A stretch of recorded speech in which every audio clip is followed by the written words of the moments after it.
Now, day two was all about the roll call vote and humanizing Hillary. Because you have all these myths that have been put out by the Republican Party and these, crooked Hillary, lying Hillary, this, that, and the other thing. So we had to have something to humanize and make her more interesting. But before we humanize her, we had to go through the roll call. And that was a fascinating 90 minutes to watch as they called each state in a row. Much more exciting, much more emotion. I mean, there was a woman from one state who was 102 years old. There was another woman who was a lifelong friend of Hillary Clinton who, called out her parents and how proud they would be, and that Hillary, this is for you. Our state cast 98 votes for Hillary. I suppose it's the equivalent of election night in Britain, is it? Do you think? Because that's fairly exciting and stuff. It was very exciting, even though you knew the outcome was going to put her over the top. It was still this was much better than what the Republicans did last week, because you actually felt the emotion. You actually had people there for both Bernie and for Hillary who were quite passionate. And a lot of delegations, for example, let somebody from Bernie just say something. Yes. A lot of delegates let someone from Hillary cast the votes. They were doing everything they could within each of those states. And you'll hear that from Dee Austin a little bit later, to build and foster unity. So they were being balanced and stuff. They were being incredibly balanced. They were really putting out an olive leaf to... because this was the case, when Barack Obama defeated Hillary. They wanted Hillary's supporters on board. They wanted to show party unity leaving Philadelphia. And but there was the Pumas, of course, party unity, my ass. Yeah, a little bit of that. The interesting other thing you think about the roll call, though, was when they called upon the group Democrats Abroad, which is something I'm a member of, as a member of the Democratic Party. And our chairman handed the microphone over to Bernie Sanders' brother Larry, where we saw this. I want to bring before this convention the names of our parents, Eli Sanders and Dorothy Glassberg Sanders. They did not have easy lives, and they died young. Mm-hmm. They would be immensely proud of their son and his accomplishments. They loved him. Democrats.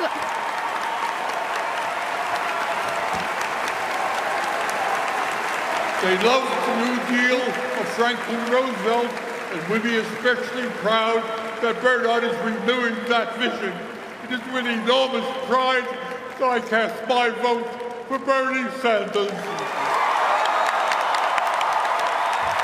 Thank you very much.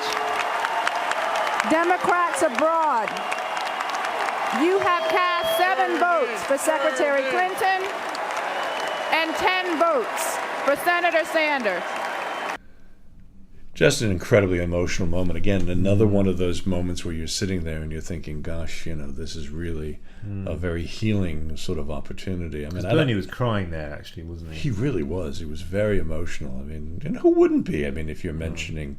I mean, if I was in a hall and somebody was talking about my parents who both passed away, I don't think there's any way I could have held it together either.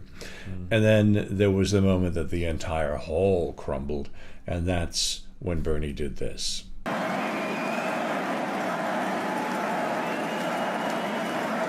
Thank you.